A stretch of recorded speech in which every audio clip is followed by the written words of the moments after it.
Welcome to Murdeshwar academy. आपण physics crash course सुरू केलेला आहे. त्यामध्ये आपण 12 मार्कचा सेमीकंडक्टर डिव्हाइसेस हे सुरू केलेला आहे. पार्ट 1 पाहिला नसेल तर तुम्ही आय बटनवर क्लिक करा आणि तो बघू शकता. आता यामध्ये आपण इंट्रिन्सिक सेमीकंडक्टर एक्सट्रिन्सिक सेमीकंडक्टर हे पाहणार आहोत.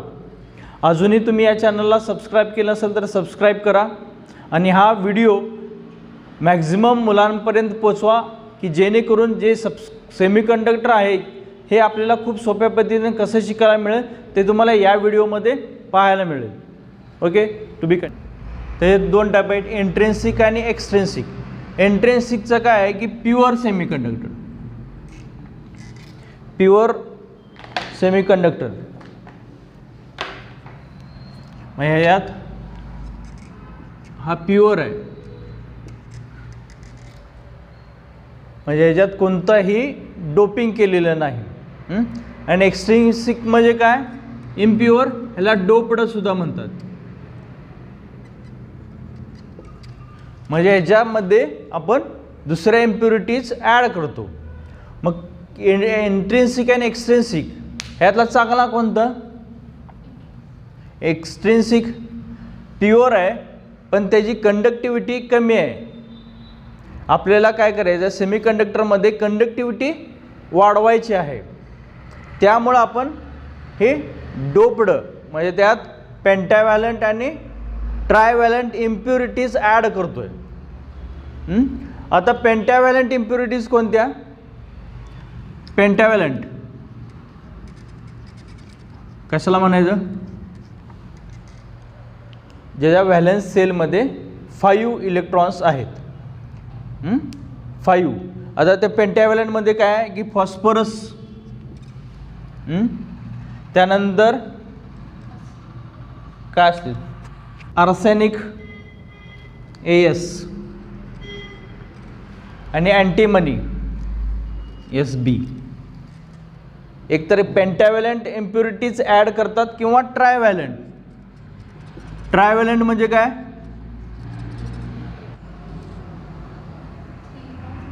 3 पेंटा 5, बरोबर आहे. म्हणजे एक्सट्रिन्सिक सेमीकंडक्टरमध्ये आपण पेंटाव्हॅलंट किंवा ट्रायव्हॅलंट इम्प्युरिटीज ॲड करतोय, म्हणजे डोप करतोय. डोप म्हणजे काय की त्यामध्ये ॲड करायचं, बरोबर आहे. प्युअर इथं फक्त प्युअर कोणतं आहे? जर्मेनियम आणि सिलिकॉन ह्या दोघांचाच वापर केला जातो, दुसरं कोणतंही घेतलं जात नाही, बरोबर आहे. त्यामुळे हे प्युअर आहे. प्युअर म्हणजे फक्त जर्मेनियम किंवा सिलिकॉनच यूज केलेलं आहे, ह्यात कोणतेही दुसरं ॲड केलं नाही आपण. आता एक्सट्रिन्सिक सेमीकंडक्टरमध्ये काय की इम्प्युरिटीज ॲड केल्या जातात. ॲड काय केलं जातं? पेंटाव्हॅलंट इम्प्युरिटीज म्हणजे फॉस्फरस, आर्सेनिक आणि किंवा अँटीमनी PAS किंवा SB. आता ट्रायव्हॅलंट इम्प्युरिटीज किंवा ट्रायव्हॅलंट इम्प्युरिटीज ॲड केल्या जातात. आता ट्रायव्हॅलंट इम्प्युरिटीज कोणत्या आहेत? इंडियम, बोरॉन आणि ॲल्युमिनियम ह्या ट्रायव्हॅलंट इम्प्युरिटीज आहेत. आलं लक्षात?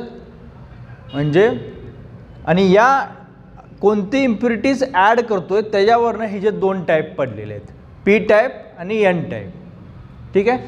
फर्स्ट आपण इंट्रिन्सिक सेमीकंडक्टर आणि ह्याचं कंडक्शन कसं होतं ते बघू. Okay, this is the intrinsic semiconductor. आता बघा 4 व्हॅलन्स बँडमध्ये किती आहेत? 4 आहेत. प्रत्येक सिलिकॉन किंवा जर्मेनियम काय करतो, त्या शेजारच्या ह्याच्यासोबत एक इलेक्ट्रॉन्स शेअर करतो, बरोबर आहे. आणि आपलं कोव्हॅलंट बॉन्ड ऑक्टेट पूर्ण करून घेतो. त्या शेजारी किती आहेत? प्रत्येका शेजारी एक आहे, बरोबर आहे. तो ह्याच्यासोबत एक शेअर केला, ह्याच्यासोबत एक शेअर केला, ह्याच्यासोबत एक शेअर केला आणि ह्याच्यासोबत एक शेअर केला, बरोबर आहे. म्हणजे नेबरिंग 4 सिलिकॉनसोबत तो एक इलेक्ट्रॉन्स शेअर करतो. त्या शेअरिंगमुळं काय होतं, ह्यांच्यामध्ये बॉन्ड तयार होतो आणि त्याला म्हणायचं कोव्हॅलंट बॉन्ड, बरोबर आहे. ॲट रूम टेम्परेचर किंवा 0 टेम्परेचरला काय होईल, हे कोव्हॅलेंट बॉन्ड आहे तसं राहील, कोणीही ब्रेक होणार नाही, बरोबर आहे. ॲट 0 केल्विन आपल्याला काय लागणार आहे, इलेक्ट्रॉन्स फ्लो होण्यासाठी हा कोव्हॅलेंट बॉन्ड ब्रेक झाला पाहिजे. जोपर्यंत हा कोव्हॅलेंट बॉन्ड ब्रेक होत नाही तोपर्यंत एक इलेक्ट्रॉन्स फ्री होणार नाही. जोपर्यंत इलेक्ट्रॉन्स फ्री होणार नाही तोपर्यंत कंडक्शन, आता ह्याच्यावर काय असणार, कंडक्शन बँड ही व्हॅलन्समध्ये आहे सगळं, बरोबर ना. व्हॅलन्स बँडमध्ये हे असं असतं. आपल्याला माहिती आहे सेमीकंडक्टरमध्ये व्हॅलन्स बँडमध्ये सगळे इलेक्ट्रॉन्स टाईटली क्लोज असतात, ते कुठेही मूव्ह होत नाहीत, बरोबर आहे. म्हणजे हे असे असतात, प्रत्येक सिलिकॉन शेजारच्या सिलिकॉनसोबत एक एक इलेक्ट्रॉन्स हा शेअर केलेला आहे, बरोबर आहे. मग हा इलेक्ट्रॉन्स इथं त्याचं ऑक्टेट पूर्ण होत झालं, बरोबर आहे. हे कधी असतं, 0 केल्विनना. आता समजा आपण थर्मल एनर्जी किंवा हीट द्यायला सुरू केलं, बरोबर आहे, टेम्परेचर वाढवायला सुरू केलं, त्यावेळी काय होतं की हा इलेक्ट्रॉन्स ब्रेक होतो. ह्या इलेक्ट्रॉन्सला एनर्जी मिळते, हा इलेक्ट्रॉन्स थर्मली मूव्ह होतो वर, बरोबर आहे. हा ज्यावेळी इलेक्ट्रॉन्स मूव्ह होतो त्यावेळी तो साईड त्या ज्या ठिकाणी काय आहे, एक होल क्रिएट करून जातो. आलं लक्षात. आपण थर्मल एनर्जी द्यायला लागलोय, थर्मल हीट द्यायला लागलोय, त्यावेळी एक इलेक्ट्रॉन्स टेम्परेचर वाढायला लागलेल्या कोव्हॅलेंट व्हॅलन्स बँड आणि कोव्हॅलेंट बॉन्डमधलं काय एनर्जी गॅप काय होईल, कमी होईल, बरोबर आहे. रेझिस्टिव्हिटी पण काय होणार आहे, कमी होणार आहे.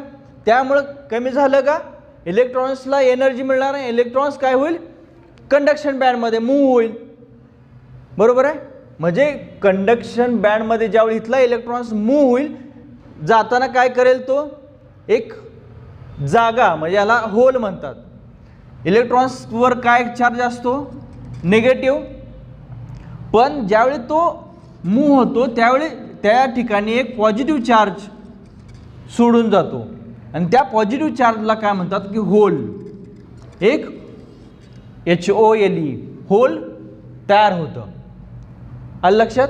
म्हणजे आपण याला म्हणतो स्टेट 1 किंवा ही अशी एक स्टेट 1 झालं. तिथं पॉझिटिव्ह चार्ज तयार झाला, या ठिकाणी पॉझिटिव्ह चार्ज तयार झाला, बरोबर आहे. आता ह्या पॉझिटिव्ह चार्जकडे काय, इथला इलेक्ट्रॉन्स अट्रॅक्ट होईल, मूव्ह होईल इथं, बरोबर आहे. इथला इलेक्ट्रॉन्स इथं मूव्ह झाला, म्हणजे इथं काय तयार झालं, एक होल तयार झालं, पॉझिटिव्ह चार्जवालं होल, बरोबर आहे. ही स्टेप 2 झाली. आता इथला इलेक्ट्रॉन्स काय होईल, इथला होल आहे, इथला इलेक्ट्रॉन्स इकडं मूव्ह होईल, होल इथं क्रिएट झालं.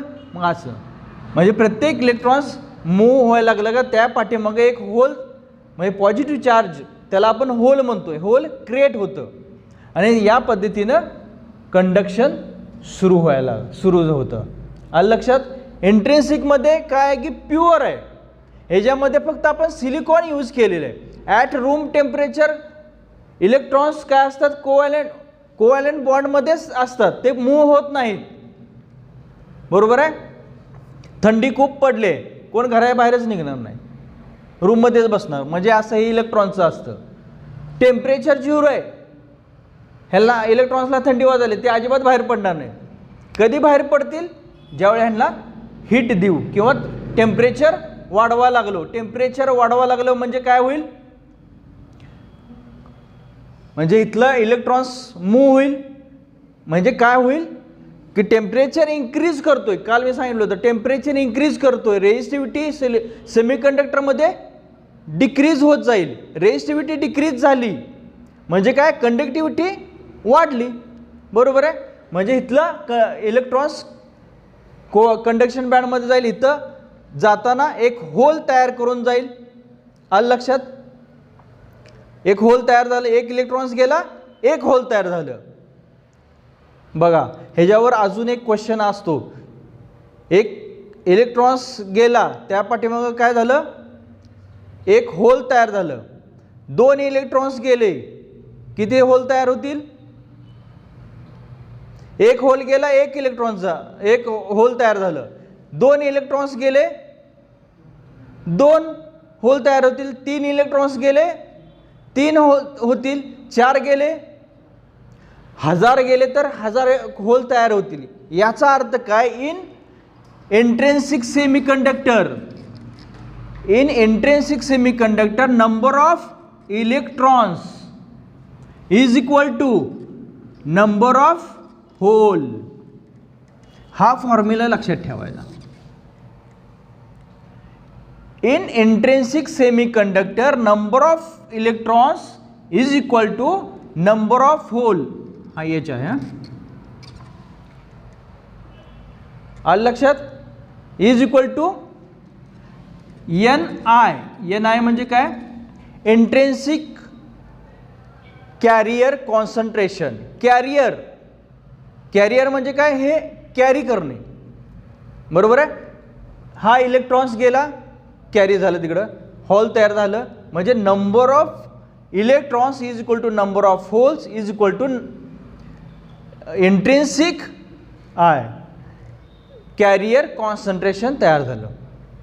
आलं लक्षात? म्हणजे नंबर ऑफ इंट्रिन्सिकमध्ये काय असतं? Number of electrons is equal to number of holes. हे या पद्धतीनं मूव्ह होतील. ठीक आहे.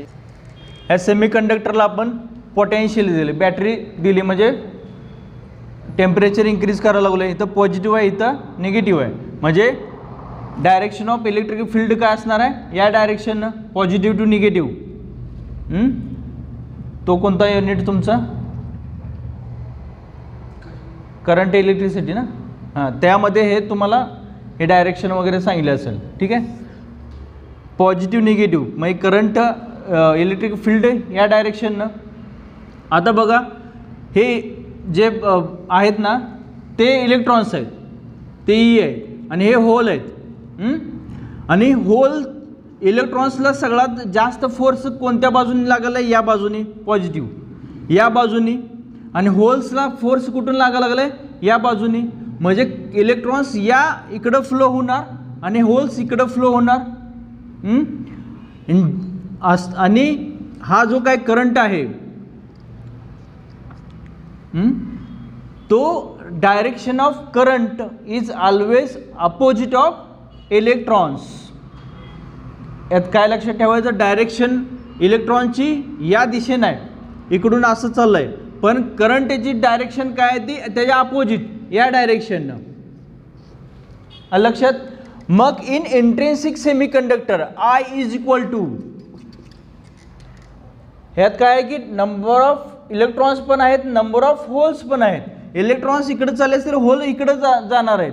त्यामुळे in intrinsic semiconductor total current I is equal to current of electrons plus current of hole. हा एक फॉर्म्युला. आलं लक्षात? म्हणजे इलेक्ट्रॉन्सला फोर्स या पॉझिटिव्ह साईडनं लागायला आहे, होल्सला या बाजूला लागायला लागला आहे, आणि करंट ज्या दिशेनं जातो त्याच्या अपोजिट डायरेक्शननं करंटची डायरेक्शन दाखवतात, बरोबर आहे. ॲक्च्युअली इलेक्ट्रॉन्स या दिशेनं चाललेत, इकडं फोर्स लागला म्हणून, पण करंटचे डायरेक्शन या दिशेने लागतात. म्हणजे in intrinsic semiconductor total current I is equal to current due to electrons आणि करंट ड्यू टू होल्स. ठीक आहे, हे लिहून घ्या. Relation between current and drift velocity. I is equal to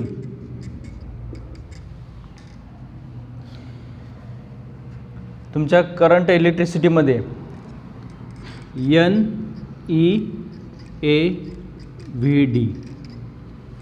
N number of electrons per unit volume. N is number of electrons per unit volume. A area, Vd drift velocity. आता J is equal to current density. Current density J is equal to 1 I upon A. J current density J is equal to I upon A. Put the value of current NEA VD upon A. Therefore J is equal to काय येईल, A ला A cancel होईल, NEVD ही current density. त्यानंतर VD ची value काय, drift velocity is equal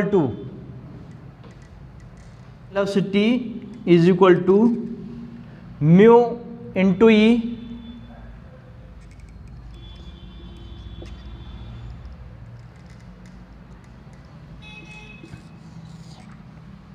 therefore J is equal to काय NE mu into E.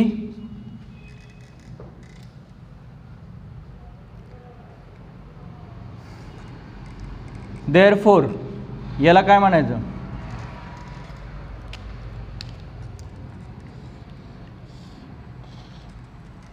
NE mu